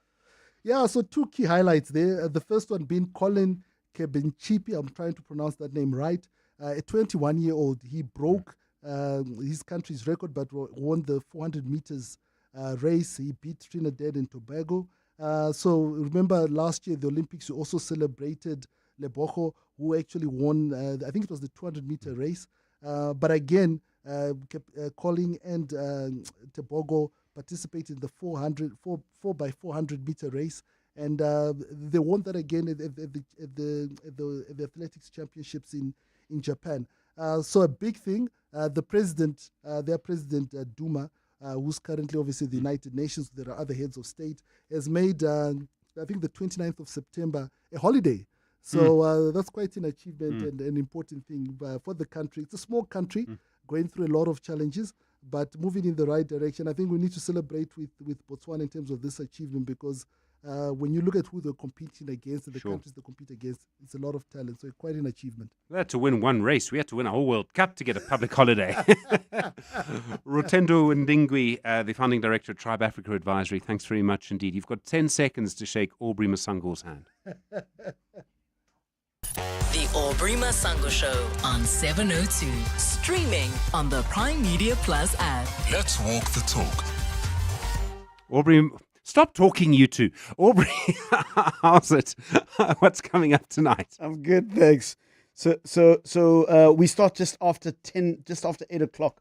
Osborne Mulatudi, founder of Mulatudi Attorneys, an employment and labor law expert, talks about what rights do you have as an employee when you suspect your employer is engaging in selective or inconsistent discipline. Right? Hey. And then in the second hour of the show, we have the Love Connection. Yeah, it's all about love. Duduzile Ntlabati Matonsela is our resident love expert, and she's talking about overthinking in relationship. Could that be an impediment to you finding love? And then in the third hour of the show, we speak to Professor Mashudu Mbedzi, who's an accredited and certified academic external supervisor at UNISA, talking about the issues of principles and morality in education. And then, of course, the final hour of the show, we open up the lines and discuss everything else other than what is scheduled. Aubrey Masango, thanks very much indeed. He'll be on your radio from 8 o'clock. He and Rotendo have moments to have a slightly longer and more formal introduction. Don't forget, coming up, we'll hear from Warren Ingram, personal finance. He's looking at quite a vexed issue, quite a difficult issue, what to do when elderly people in your family are living in a house that's just too big for them. It's the family home. It's difficult to move out of. There are so many memories, and how, in fact, do you do it? So looking forward to that coming up in a few moments as well. Plenty to come on the Money Show. Your calls for Warren too on 011 883 0702 and 021 446 0567. Just gone 7:30. Zingisa, good evening. Senzo Mkhunu and Kat Matlala. Yes, Stephen, it's come to light that Police Minister Senzo Mkhunu was one who raised the alarm over 360 million rand police tender awarded to alleged underworld figure Vusimuzi Ket Matlala. National Police Commissioner Fani Masemula confirmed this to the Madlanga Commission of Inquiry during his testimony this afternoon. Masemula indicated that as early as December last year, Mkhunu instructed police management to investigate the tender awarded to Matlala's company, Medcare 24 Tshwane District, regarding an SAPS health risk management contract, Oren Singh reports. During a meeting on December 24th last year, Police Minister Senzo Mkhunu tasked police top brass to investigate a 360 million rand SAPS health risk management contract awarded to controversial tenderpreneur and alleged underworld figure Vusimuzi Ket Matlala. Testifying at the Madlanga Commission of Inquiry in Pretoria, National Police Commissioner Fani Masemola confirmed that during the meeting, reports of general non-performance were raised and they were tasked to probe the contract. Mr. Mkhunu instructed that we look into the contract. During that process, we discovered corruption, fraud, and a failure of delivery of service resulting in the cancellation of the contract. Masemola conceded this was positive action on the part of Mkhunu. Arun Singh, Eyewitness News, Pretoria. For live updates on the Commission, you can visit the EWN website. You can also watch live proceedings on our YouTube channel. Public outcry has led to a review of South Africa's parole system. It was the final day of a two-day correctional services summit at the Kgosi Mampuru prison in Tshwane. It brought together experts, policymakers, practitioners, community representatives, victims of crime and ex-offenders to critically examine the parole system. In one example that garnered an angry response, a 51-year-old parolee was arrested this year for the rape of a 9-year-old girl in Hanover Park, having served the minimum required portion of a 25-year sentence handed down in 2008 for the rape of a 10-year-old girl. Last year, parolees were linked to 209 murder cases and 330 rape cases, and Correctional Services Minister Pieter Groenewald says they've taken note. There's also an outcry from the public to say, well, you're putting people on the street and then they commit serious crimes like murder and rape. And that's why we said that we have to overhaul and reform the parole system. He says plans to reform the system are not new, adding that their goal is clear. The main reason is that we want to make sure, although you will never be able to make it 100% sure, that when someone is put on parole, that person is in a very good state of rehabilitation and that he or she can be successfully be reintegrated in society. That's our goal and our aim. And United States President Donald Trump has criticized the functioning of the United Nations, saying it did not offer to help him to stop at least 7 unendable wars he's crediting himself for. Trump was addressing the UN's General Assembly of World Leaders in New York this afternoon for the first time since 2020, rubbishing the leadership of his predecessor, President Joe Biden, and praising himself for making what he says is now the most prosperous country in the world. Trump says instead of the United Nations working towards ending conflict around the world, he's had to take on the job. No president or prime minister, and for that matter, no other country has ever done anything close to that. And I did it in just 7 months. It's never happened before. There's never been anything like that. I'm very honored to have done it. It's too bad that I had to do these things instead of the United Nations doing them. And sadly, in all cases, the United Nations did not even try to help in any of them. Trump says the United Nations has failed to live up to its potential and its attempts to broker peace have not been successful. Everyone says that I should get the Nobel Peace Prize for each one of these achievements. But for me, the real prize will be the sons and daughters who live to grow up with their mothers and fathers, because millions of people are no longer being killed in endless and unglorious wars. What I care about is not winning prizes, it's saving lives. We saved millions and millions of lives with the 7 wars. A partly cloudy Heritage Day is in store for Gauteng tomorrow, with isolated showers and thundershowers expected. Temperatures will drop to overnight lows of between 13 and 14 degrees and peak at highs of between 27 and 29. And it's mostly clear skies for Cape Town tomorrow at a low of 11 and a high of 18.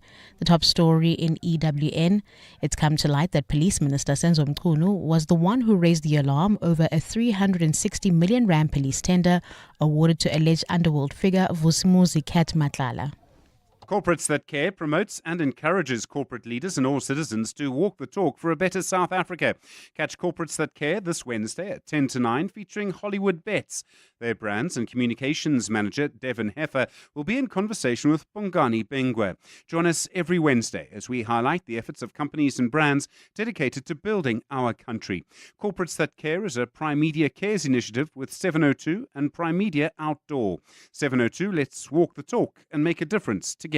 You know those finfluencers, the kind of bros making bank in Bali, calling themselves Forex gurus, promising you can make money while you sleep if you just buy their course.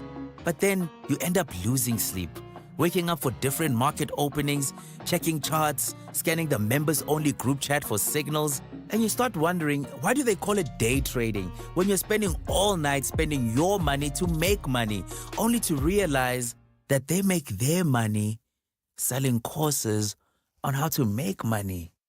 Oh. When you can't trust overnight wins, trust 30 years of market-beating returns. Coronation. Trust is earned. Coronation is an authorized FSP. Save more on the brands you love at Dis-Chem. Stay fresh and confident all day with 2+1 cheapest free on any 150ml Shield deodorants and 50ml roll-ons. And treat your hair with our fantastic 2+1 cheapest free on any Tresemme hair care products. Plus, enjoy 2+1 cheapest free on any Lifebuoy products.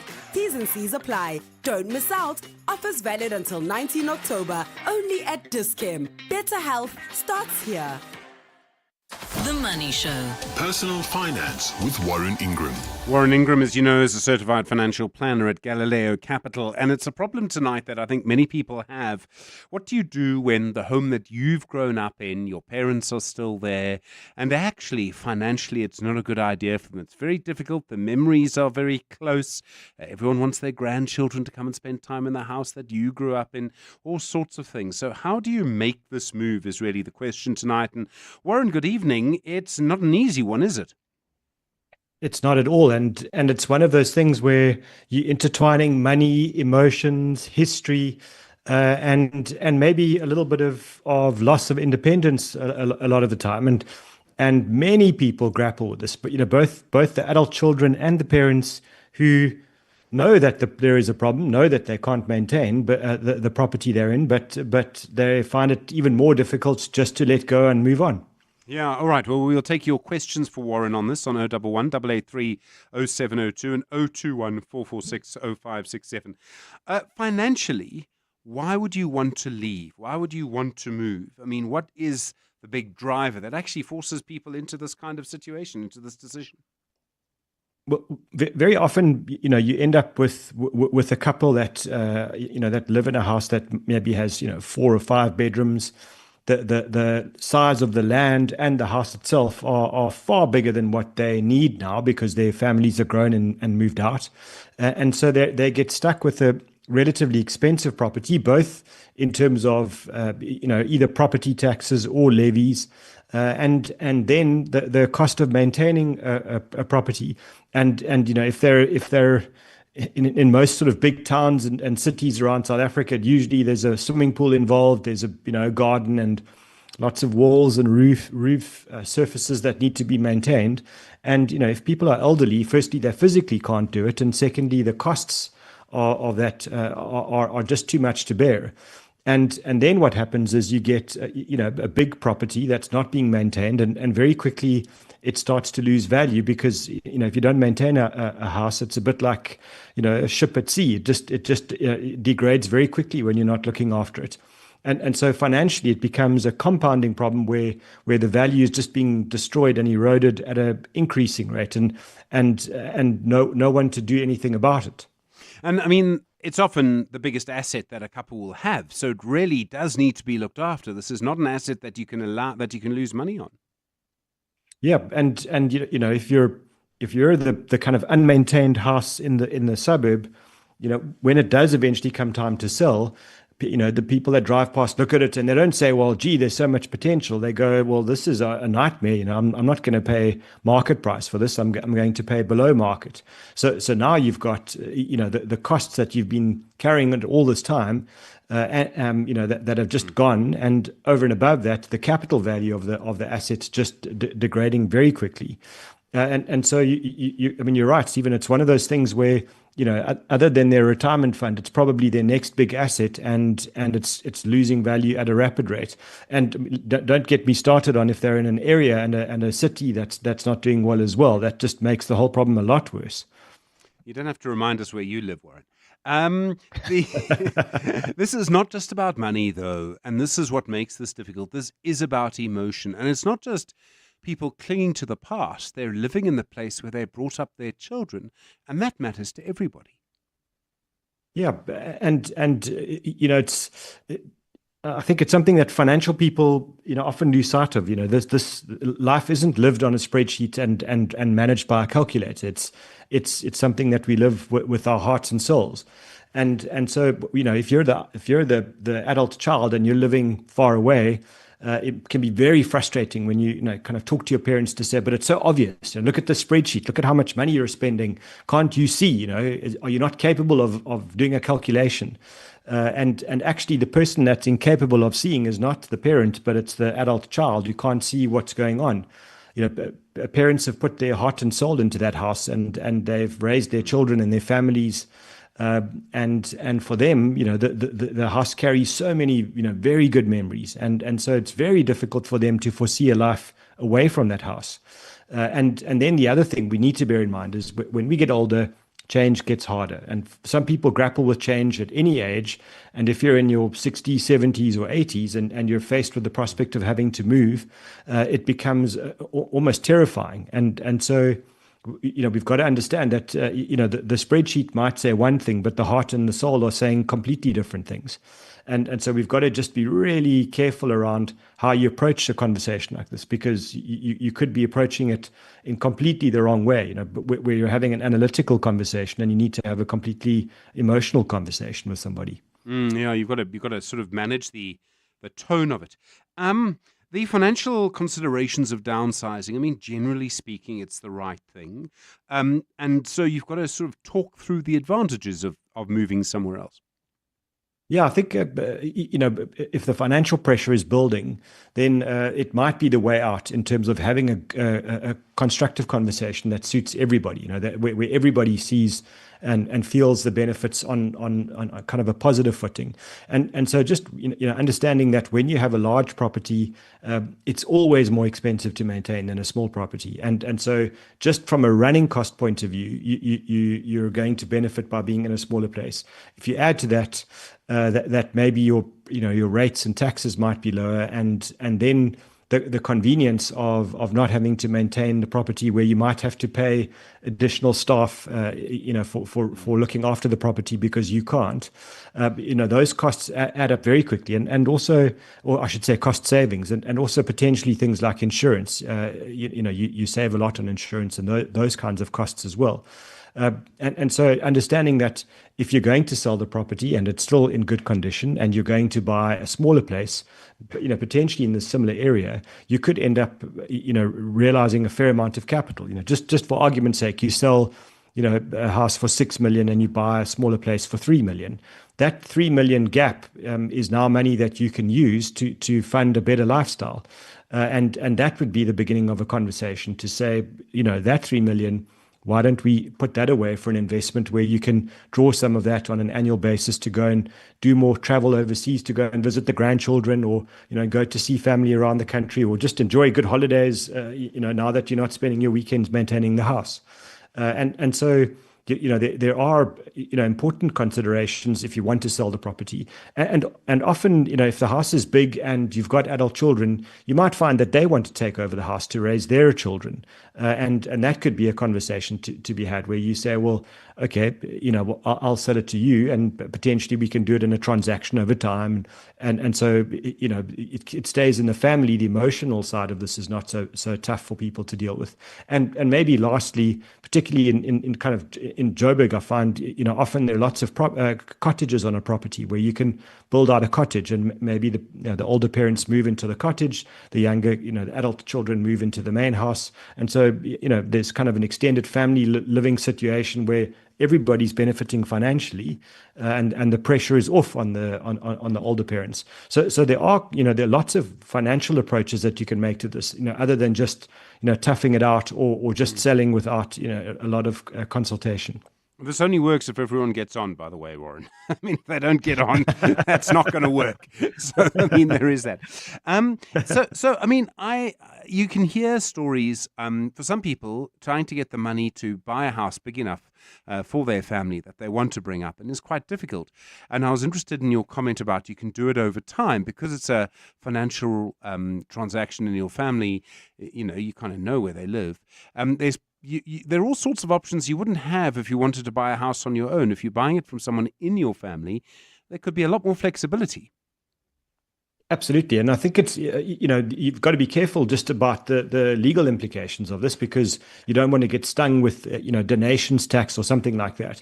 But what you can do is you can agree a payment period over time. So, if I'm the elderly parent and I'm selling to you, Stephen, as the young adult, I could say to you, let's have a payment plan where you pay me out over a 5 or 10 year period, and in between that, I'm happy to move into another place, and so we go. And there's some processes to follow from a legal point of view, but those aren't difficult to deal with, and that could be good for everybody, where the older parents start getting some capital in that they can use to fund their lifestyle, and the younger adult gets a bit of breathing room to buy in. And certainly the situation here you have to be careful of is don't sell the house at a major discount, because SARS is going to catch onto that very quickly, where if the house is worth 10 million rand and it suddenly goes through the books at 6 million, that goes through the deeds office, that's not going to just disappear into the ether. That's going to be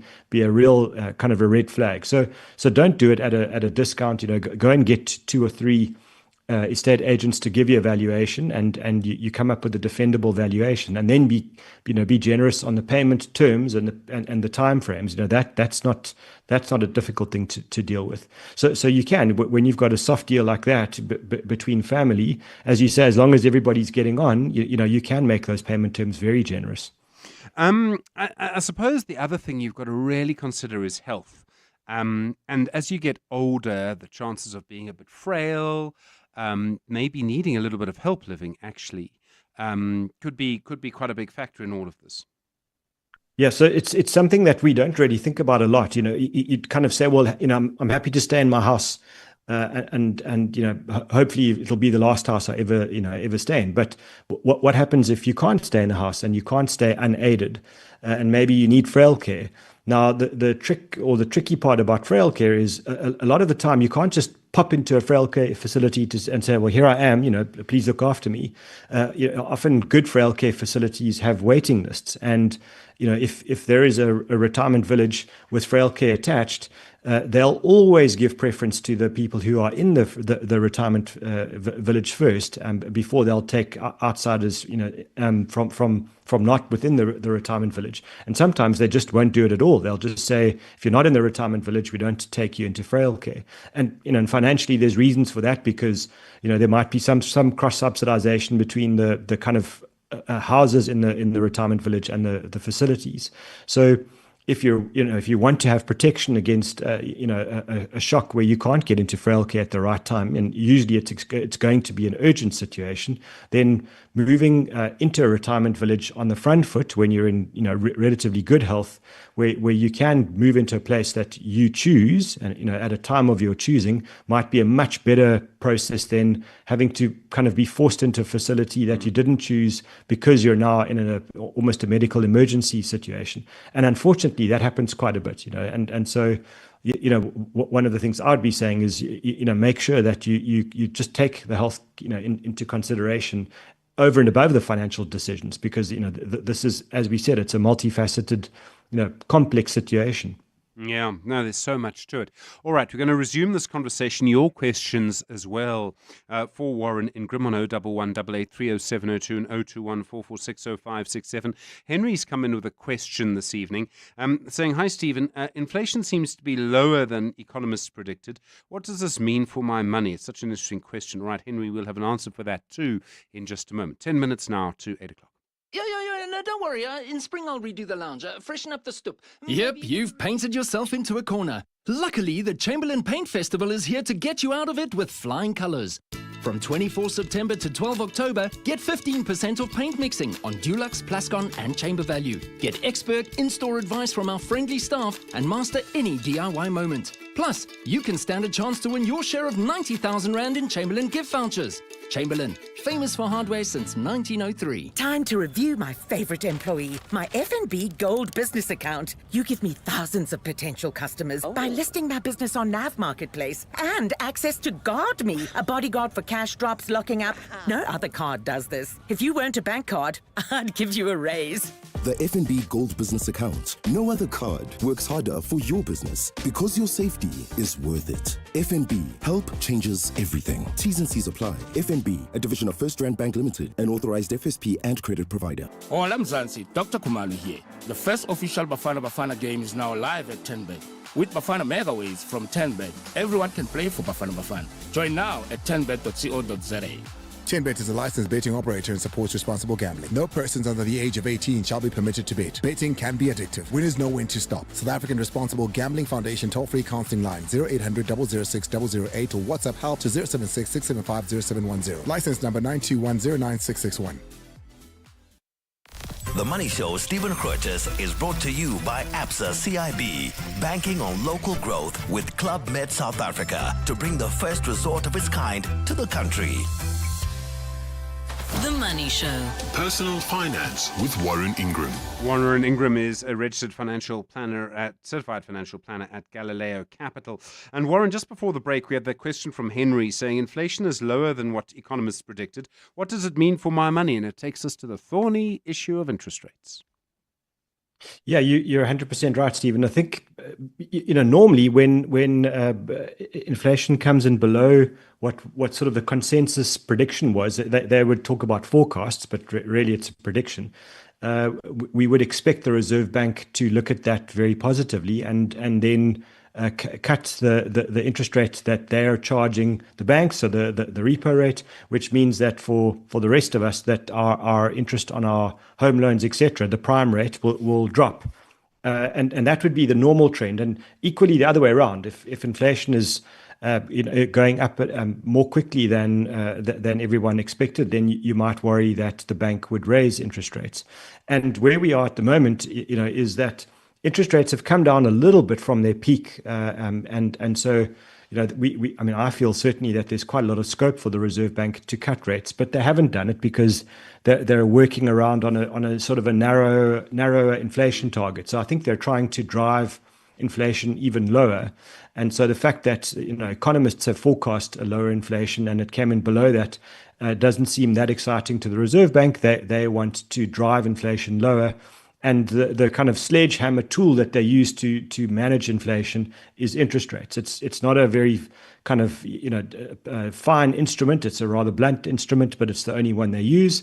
And so unfortunately for now, we're in an environment where interest rates are still quite high and inflation's quite low. So we're earning quite a lot of growth above inflation on cash, which is not a healthy situation for most people and certainly not for businesses and the like. But it's medicine that the Reserve Bank feels we need for now. But I would say to someone like Henry asking the question is, in the long term, if inflation continues going down, it means interest rates go down, and that means that we should see a benefit in rising share prices, possibly even property prices and the like. So it is generally good news when we see inflation coming below expectation, just not right now. I mean, and I suppose the issue also is it's a long game. It may not be doing what you wanted to do right now, but it is a long game.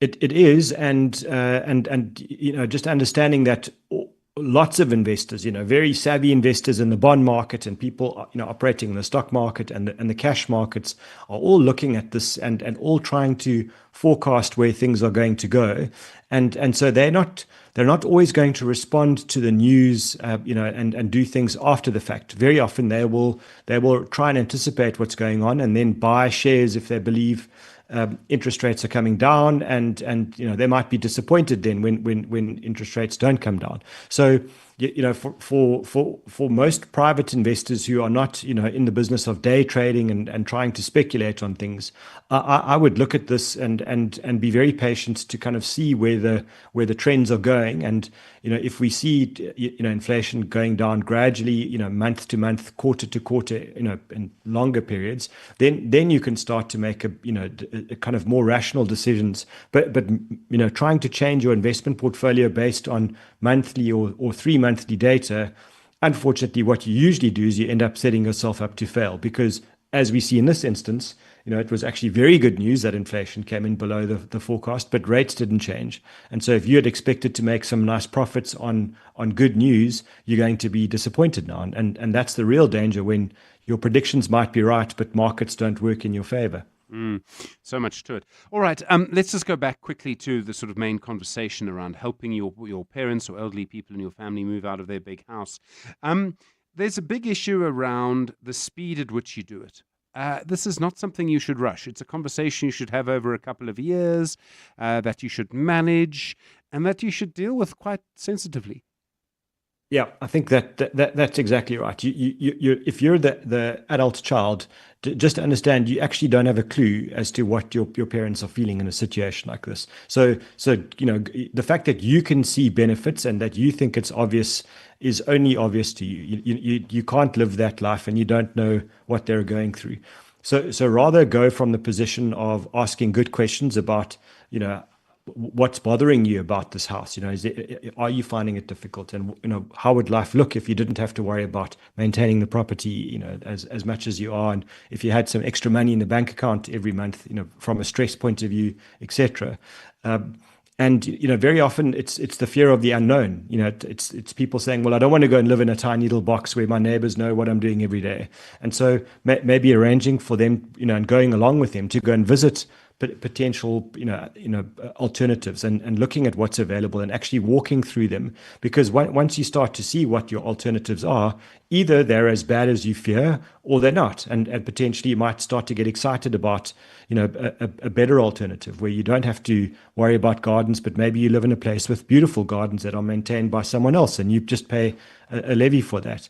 And potentially you get decent walls where you don't have nosy neighbors. So I think a lot of the time it's just talking through the situation and showing people where they can go. But once you can visualize your alternatives and they're not as bad as you think, the acceptance of change becomes easier. And also laying that path over a period of months and years is a very good idea, so that you want your parents to make that change from the front foot, where they feel they're in control, and that the control of their life hasn't been taken away from them by their adult children, because that's traumatic, and it's probably something that a lot of them won't recover from. So you're trying to nudge them and help them and give them the capability to make the change, but don't force it on them unless you absolutely have to, because there was a financial or medical emergency.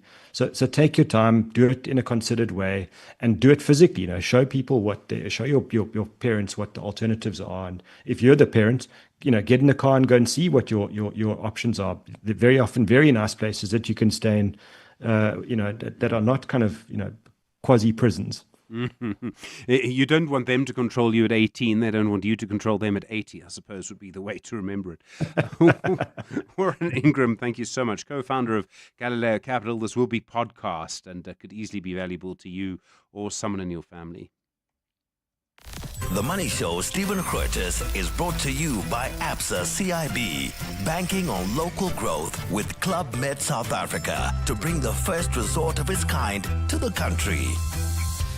Well, the US President Donald Trump may, as he claims, have stopped 7 wars single-handedly. That hasn't helped U.S. markets tonight. The Dow Jones is down 0.25%. The Nasdaq is down 1%. The S&P is down 0.63. The gold price, by the way, and we've been talking about that quite a lot tonight, $3,779.91. Any bets from anyone that it won't break $4,000 this week? I mean, isn't it just amazing how quickly gold has changed? It is astonishing, and we heard earlier all of the factors that are driving it. Heritage Day tomorrow. Take a moment, step away from the braai, and just think about where you come from, where your grandfather, where your grandmother, where the people who came before you come from, and think about the relevance and the importance of all of that now. I'll be with you here tomorrow on Heritage Day along with the rest of the team. Good evening. It's 8 o'clock. This is EWN. Good evening, I'm Zingisa Chirwa. National Police Commissioner Fani Masemola claims Police Minister Senzo Mchunu reacted angrily when his instruction to disband the Political Killings Task Team was ignored. Testifying at the Madlanga Commission of Inquiry in Pretoria today, Masemola focused on Mchunu's controversial bid to shut down the unit.